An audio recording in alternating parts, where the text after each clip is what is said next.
Word na ito.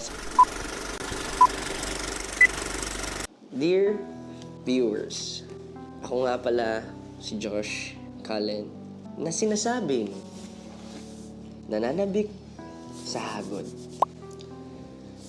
Samahan mong mapagod. Tulungan mo na mga sikretong tumutuldok. Nababaliw palalo. Gayaan mong maghalo. Pawis laway. And the blend of our sets. Wow. Ayun siya mukha ko. Tara, pakawalan na. Ang init. Sa loob. Kahit itali o piringan ang gusto. With dopamine, endorphins, serotonin, I'm gonna give it to you like a drug. Okay lang ba yun? Nahihiya tuloy ako. Ano ba itong ginapagawa niya sa akin?